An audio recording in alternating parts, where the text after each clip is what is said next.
आफ्रिकेची हद्द, नायजेरियन समुद्री लुटारू, डांबर वाहतूक करणारे जहाज आणि रत्नागिरीतील 2 तरुणांना ठेवलेले पोलीस. रत्नागिरीसह संपूर्ण देशाची चिंता वाढवणारी घटना. नेमके प्रकरण काय जाणून घेऊया. आफ्रिकेच्या हद्दीत नायजेरियन समुद्री चाच्यांनी डांबर वाहतूक करणारे जहाजच हायजॅक केले असून रत्नागिरीतील 2 तरुणांसह 10 जणांना ओलीस ठेवले आहे. तब्बल 11 दिवस उलटूनही याबाबत काहीच माहिती मिळत नसल्याने आपली मुले सुरक्षित आहेत की नाही याची चिंता पालकांना पडली आहे. पालकांनी रत्नागिरीत पत्रकार परिषद घेऊन याबाबत माहिती दिली. MV-B2 क्रमांक 9918-133 हे डांबर वाहतूक करणारे जहाज वेस्ट आफ्रिकेच्या हद्दीत गेल्यानंतर समुद्री लुटारूंच्या अर्थातच पायरेट्सच्या ताब्यात सापडले. या जहाजावर एकूण 18 क्रू मेंबर असून यातील 10 जणांना हे हल्लेखोर आपल्या सोबत घेऊन गेले. या 10 जणांमध्ये 7 भारतीय तर 3 रोमेनियन नागरिक आहेत. या नागरिकांना घेऊन गेलेल्यांमध्ये समीन जावेद मिरकर राहणार भाटकरवाडा पेठ किल्ला रत्नागिरी आणि रिहान शब्बीर सोलकर राहणार कर्ला या 2 रत्नागिरीतील तरुणांचा समावेश आहे. याबाबत समीन आणि रिहान यांच्या पालकांनी चिंता व्यक्त केली आहे. कंपनीने अचानक जहाज हायजॅक झाल्याचे कळवले, मात्र 11 दिवस उलटूनही अद्याप त्यांचा थांगपत्ता लागलेला नाही. मुलांच्या पालकांनी याबाबत मंत्री उदय सामंत यांच्यासह केंद्रीय मंत्री व अन्य लोकांशी ईमेलद्वारे संपर्क साधला आहे. ओलीस ठेवलेल्या मुलांची सुटका करण्यासाठी भारत सरकारने तातडीने हस्तक्षेप करावा अशी मागणी या पालकांनी केली आहे. मुलांबाबत कोणतीही खुशाली कळत नसल्याने कुटुंबीय काळजीत पडले आहे. माझा मुलगा समीन मिरकर हा 21 ऑगस्ट रोजी मॅरिटेक कंपनीचा B2 रिव्हर जो जहाज आहे त्याच्यामध्ये जॉईनिंग केली आहे त्याने. आणि आज मला वाटतं 7 महिने झाले. त्या दिवशी अचानक 17 तारखेला कंपनीतून कॉल आला की ही शिप सुमारे रात्री 2:30 वाजता कॉल आला की ही शिप म्हणजे हायजॅक झाली आहे. असं सकाळी आम्हाला यांचा कॉल आला कंपनीतून 9:30 वाजता की शिप रात्री 2:30 वाजता हायजॅक झाली आहे.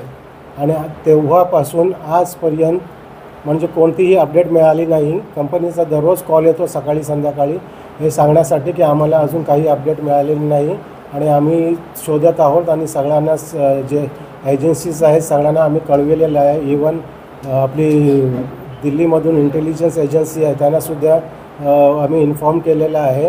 परंतु आम्हाला अजूनपर्यंत काय अपडेट मिळालेलं नाही. याचं जसं जसं आम्हाला अपडेट मिळेल तसं सांगू. आणि त्याच्यानंतर आम्ही थोडी वाट बघून नंतर आम्ही सगळ्यांनाच म्हणजे मेल आमचे जे मंत्री साहेब आहेत उदय सामंत यांनासुद्धा मेल आपलं पत्रव्यवहार केला आणि त्यांनीसुद्धा फॉरवर्ड केला. असं त्यांनी आम्हाला हे दिलं लेटर दिला की त्याने फॉरवर्ड केला आहे. त्यानंतर आम्ही मिनिस्ट्री ऑफ अफेअर्सलासुद्धा हे केलेला आहे मेल, DG शिपिंगलासुद्धा मेल केलेला आहे. असं वारंवार आम्ही हे करत आहोत. आज कालच्या दिवशी एक त्यांचा मेलसुद्धा आम्हाला आलेला आहे रिप्लाय फॉरेन अफेअर्सचं की आमचं म्हणजे हे कार्य चालू आहे. जसं काही आम्हाला इन्फॉर्मेशन मिळेल तशी आम्ही तुम्हाला देऊ. परंतु म्हणजे आज 11वा दिवस आहे.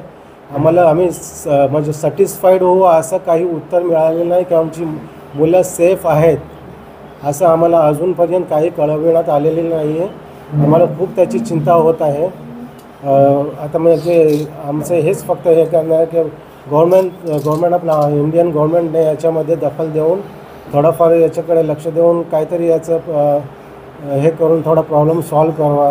आम्हाला खूप टेन्शनमध्ये आहोत आम्ही. माझं नाव कॅप्टन फेरोज मजगावकर आहे. रत्नागिरीचा आहे मी.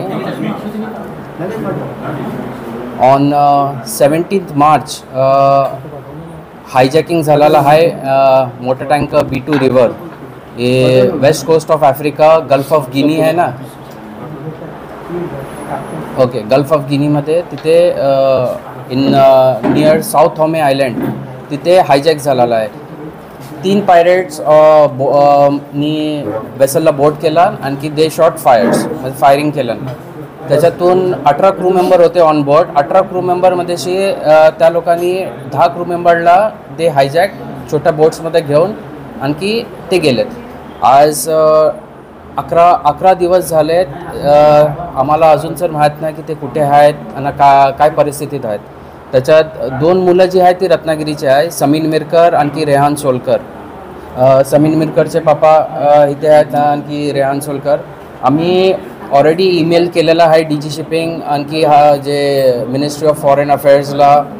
अँड आम्ही रिक्वेस्ट करतो की लवकरच लवकर आपल्याला थोडंफार आहे ना यांच्या बारेमध्ये इन्फॉर्मेशन भेटली पाहिजेत आम्हाला. सो ही आमची रिक्वेस्ट आहे.